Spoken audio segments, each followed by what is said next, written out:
Bonsoir à vous les infos, content de vous retrouver justement ce soir pour une toute nouvelle vidéo sur la présentation de l'alimentation de labo qui est la Amatec, la HM305P. Alors justement, je l'avais présenté vite fait quand j'avais fait la vidéo sur la présentation de l'atelier et aujourd'hui je voulais vous montrer un petit peu à quoi elle me sert exactement, dans quelles conditions je l'utilise et on va faire quelques tests à l'heure d'aujourd'hui. Alors, moi, je m'en sers tout particulièrement pour tout ce qui est, par exemple, si j'ai besoin d'alimenter des ordinateurs portables, si j'ai pas les embouts. Je vais vous montrer un petit truc. Alors, ici, voilà, je vais mettre ça ici. J'avais acheté justement, vous allez le voir ici, des embouts d'ordinateurs portables. Voilà, il me suffit de me brancher tout simplement celui-ci avec la phase, la masse, voilà, et ensuite je choisis l'embout dont j'ai besoin, et une fois que j'ai l'embout, je viens vérifier justement quelle tension d'entrée il me faut pour l'ordinateur, et je viens le régler ici. Alors, ça reste vraiment pratique hein, pour la simple et bonne raison, c'est que voilà, si vous n'avez pas d'embout ou quoi que ce soit, hein, que ça va de 0 à 30 volts jusqu'à 5 ampères. Déjà, il y a une plage qui est assez importante et on peut faire déjà pas mal de choses avec ça. Voilà, alors ça je vais le ranger car pour l'instant on n'en a pas besoin. Alors, sur celle-ci, on a le côté gauche qui va nous permettre justement pour la masse. Nous avons le côté droite qui est la phase et nous avons aussi une prise terre au milieu si besoin. Alors, je vais l'allumer. Et l'avantage de celle-ci, voilà, comme beaucoup d'alimentation à l'heure d'aujourd'hui de labo, quand on l'allume, justement, le bouton ici qui est rouge veut dire tout simplement que la sortie de la tension n'est pas activée. Voilà, ce qui veut dire que tout simplement, tant que j'appuie pas, il n'y aura pas de tension à sortir de l'alimentation de labo. Voilà, c'est une sécurité, ce qui permet justement de ne pas faire de fausses manips si jamais vous avez des tensions qui montent jusqu'à 30 volts en continu. Alors je précise aussi que la Amatec, celle-ci, ne fait que du courant continu, que du DC, d'accord, c'est pas du courant alternatif.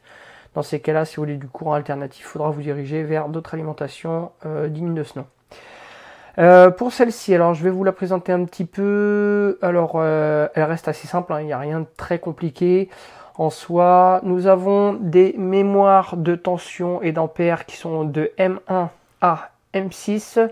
Nous pouvons les activer ou les désactiver via le bouton liste. Voilà, si je reste appuyé, tout simplement, nous aurons possibilité de les désactiver ou de les réactiver.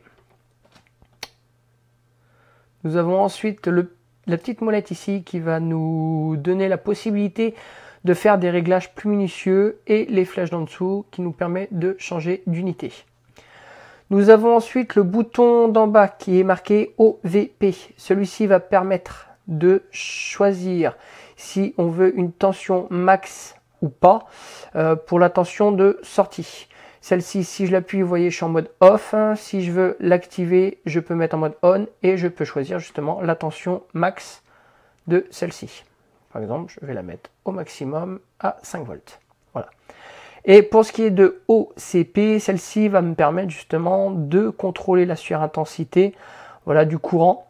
Si j'appuie dessus, je peux choisir son intensité max. Voilà, par exemple, je vais prendre 3 volts. Je vais changer ici, je vais mettre, voilà, 0. Et celle-ci va me permettre, si je suis sur le on, de pouvoir faire les réglages et de ne pas dépasser justement cette intensité.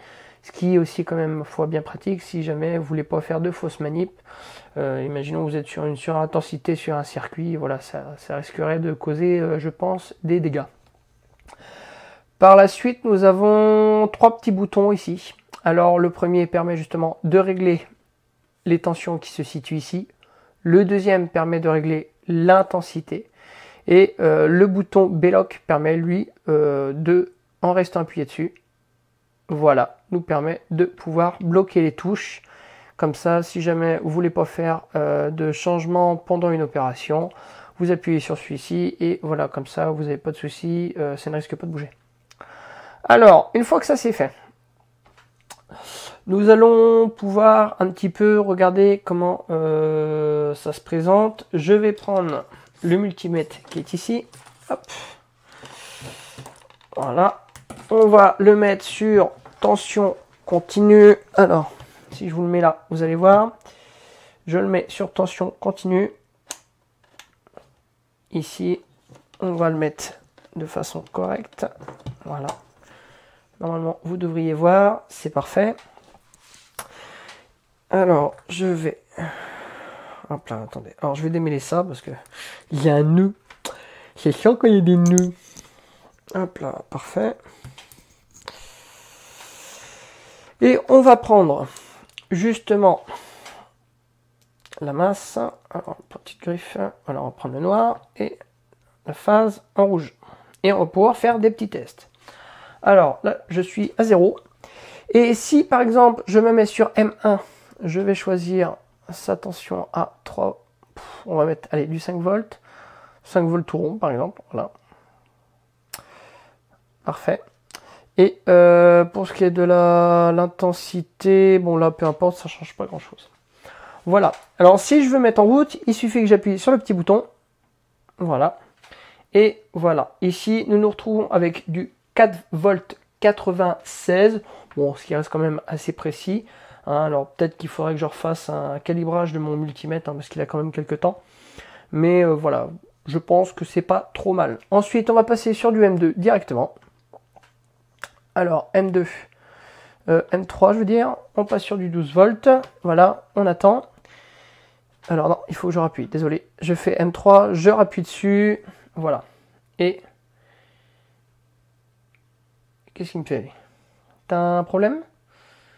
T'as un petit problème? Alors, je sais pourquoi. Bah oui, forcément. Puisque l'intensité, je l'ai mis en mode on à 3 volts. Là, je le mets en mode off.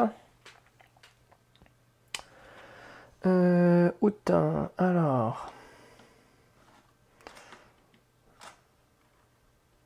on va le mettre à 5. 5, 5. De toute façon, ça ne va pas changer grand chose. Ok. En off. Alors, mets-toi pépère. Ah oui, alors déjà, hop, et je le mets en route. Et alors, non, je pense qu'il y a un problème. Pourquoi il me met ça, lui?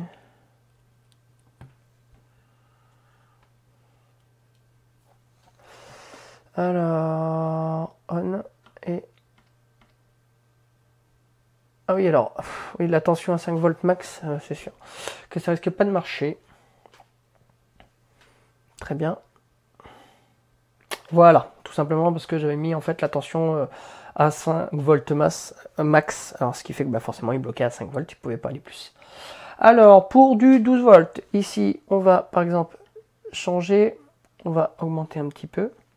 Voilà, ici, alors, on a un petit décalage quand même. Là, je suis à 12 volts 10 et là, je suis à 12 volts. Je vais continuer à monter. Voilà, on va se mettre à 20. Parfait. Ok.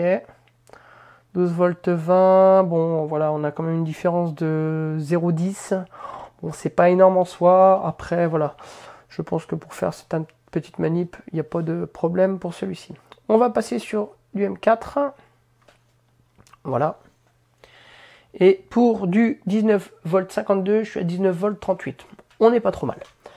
Je vais faire un changement de tension. On va monter. Hop. Je vais mettre à 0 ici. Et là, je vais passer à 20. Voilà. Ici, nous sommes à 19 volts 86. Bon, c'est pas trop mal.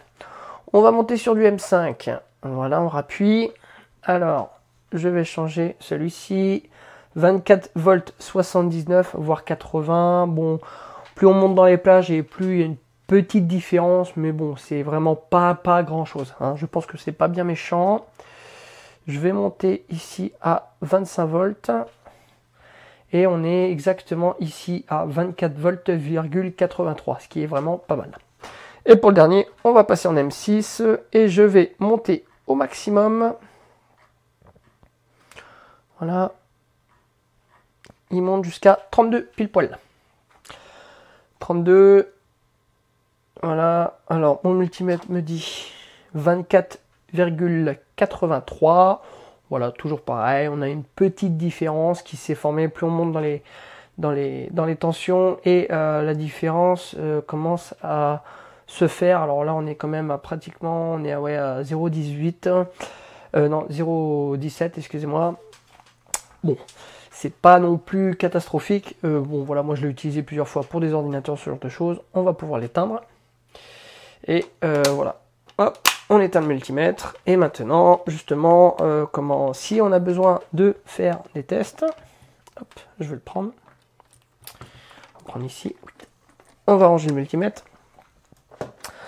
Alors, ce que je vous disais justement, si jamais on le met en route, voilà, vous voyez, il n'y a aucune tension qui est en train de fonctionner, parce qu'on n'a pas de temps à partir du moment où le courant est à 0, c'est qu'il n'y a pas de courant à passer. Si jamais je viens coller les deux, vous allez voir, hop, vous voyez, il se met tout de suite en sécurité. Voilà, et on voit bien qu'il y a du courant qui passe.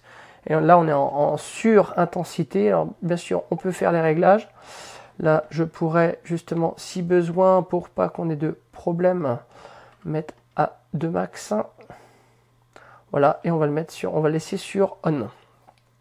Normalement, voilà, il se coupe. Tout simplement, il se met en sécurité. Voilà, il se met sur OCP. On est directement en surintensité, ce qui nous permet de mettre aussi la machine, la Amatec en sécurité. Parce que bon, on serait con quand même de griller un composant. Voilà, alors ça c'est l'avantage de celle-ci. Et maintenant on va pouvoir faire un petit test. On va justement, alors, est-ce que j'ai ce qu'il faut? Parce que là c'est vrai que c'est pas forcément très bien. Est-ce que je pourrais changer ceci? Dans ces cas, ce que je vais faire. Bon, on va pas s'embêter, hein, pépère. On va trouver, on va prendre ça, voilà. Comme ça, vous allez voir. Je vais reprendre cela, hop. Et on va les remplacer par les autres. Je vais l'éteindre, voilà. On va enlever et on va mettre cela à la place.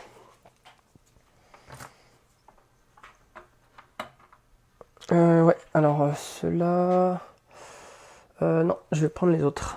Hop, ceux-là sont pas adaptés. Fait chier ça, c'est dommage. Est-ce que je peux peut-être les enlever sinon? Bon, on va enlever les fiches bananes. Voilà.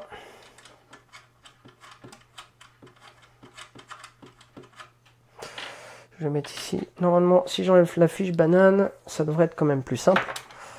Et ça devrait rentrer tout seul. Voilà, parfait.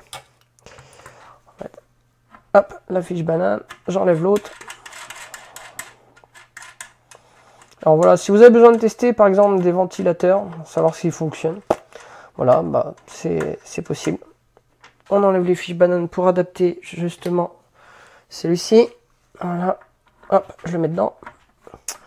J'appuie sur la touche. Alors de toute façon, il n'y a pas de risque, hein, tant que c'est pas allumé ici, on n'a pas de problème. Alors je vais régler pour la tension, l'intensité, excusez-moi, je vais me régler à 2, 1, tac. Voilà, je vais me régler à 2,5. Voilà, parfait. Et pour ce qui est de la tension, alors attendez, est-ce que je l'ai mis en place? Lui c'est bon. Non, c'était lui qu'il fallait toucher. 2,5. Voilà, et pour ce qui est du courant, là, ouais, on va rester à courant. Je vais mettre au max à 12. Parce que là, c'est pour des ventilateurs. Bon, ça sert pas à grand chose, normalement, il n'y a pas de problème, mais je préfère.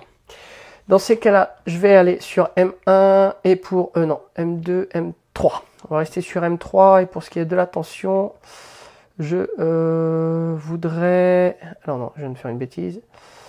M3, hop là, voilà. Et pour ce qui est de M3, voilà. Et M3, on va mettre 2 ampères. Voilà, parfait. Maintenant, on va justement venir ici. Alors, je vais venir le noir sur le noir, le rouge sur le jaune. Voilà, pour mettre ça en route. Alors, comme ça, on va tester le ventilateur. Alors j'ai dit le rouge sur le jaune et le noir sur le noir. Voilà. Parfait. Et on peut mettre en route. Non, ah non, c'est pas le jaune sur celui-ci, c'est vrai. En plus, je me suis trompé. Si, c'est le jaune. C'est juste que je me suis trompé de sens. Alors, on met le noir sur le noir. Parfait. Et le rouge sur le jaune. Qui est en deuxième. Voilà. Normalement, c'est bon. Une fois que c'est fait, on met en route. Et c'est parti. Alors, voilà. Là, on peut voir justement que sur celui-ci, le ventilo fonctionne bien. Et on a possibilité, pendant la mise en route, de choisir d'augmenter, si besoin, l'intensité, voilà, ou de, pas l'intensité, je perds mes mots. Non, ça c'est l'intensité, et moi je veux changer la tension, voilà. Si je l'augmente, vous allez voir ça accélérer. Voilà. Là, ça commence à être rapide. On va réduire quand même. C'est pas trop fait pour non plus monter à des tensions excessives. Et vous voyez, pendant que je change justement, voilà, vous voyez, l'intensité se fait de façon automatique. Voilà, elle vient se régler. Voilà, de toute façon, bah, c'est le calcul, hein, URI. Voilà, c'est tension est égale à la résistance multipliée par l'intensité. Voilà, ça se fait de façon automatique. Voilà, ça permet justement de faire des tests si besoin. Parfait. Alors, que dire de plus? Alors, moi, c'est vrai que j'utilise pour faire des tests aussi au niveau des circuits, voir s'il n'y a pas des problèmes. Je l'utilise surtout, comme je vous montrais, par rapport aux pièces qui sont situées ici pour les ordinateurs. Voilà, c'est l'utilité que j'en ai. Ou sinon, si j'ai besoin de faire des tests, voilà, sur des composants, que ce soit par exemple, je ne sais pas, moi je dirais par exemple des condensateurs. Voilà, si j'ai besoin de faire des tests aussi sur des résistances à faible tension ou ce genre de choses. Voilà, c'était une petite vidéo pour montrer un petit peu ce qu'on pouvait faire avec celle-ci. Voilà, je vous mettrai un lien dans la description de toute façon, ne vous en faites pas. Quoi dire de plus? Après, alors bien sûr, on a toujours possibilité de créer justement des alimentations de labo avec des alimentations de PC. Mais bon, je pense qu'à l'heure d'aujourd'hui, voilà, c'est pas ce qu'il y a de... Enfin, ça dépend ce que vous voulez. Moi, je sais que là-dessus, je regrette pas du tout mon achat pour justement la petite Amatec là. Enfin, alors, c'est pas moi qui l'ai acheté, hein, je précise. C'est ma femme qui m'a fait ce joli cadeau. Et je la remercie. Voilà. Sur ce, moi, les petits infos, je vais vous laisser là-dessus. Voilà, on se retrouvera très bientôt, justement, pour vous présenter les autres matos que j'ai. Alors on avait vu justement la Yiwa qui est ici, 853D. Je ferai une vidéo très prochainement pour vous montrer un petit peu comment depuis quelques temps maintenant je l'ai, faire le pour et le contre de celle-ci. Et je referai une autre vidéo pour vous présenter la ProSkit qui est à droite là-bas, qui me permet justement un pistolet de dessoudage. Et on fera une vidéo aussi avec mon petit microscope qui est en bas maintenant que j'ai acheté justement une carte SD en 32 Go. Voilà les infos. Et sur ce, moi je vais vous laisser là-dessus et on se retrouvera très bientôt pour de nouvelles vidéos. Allez, ciao ciao.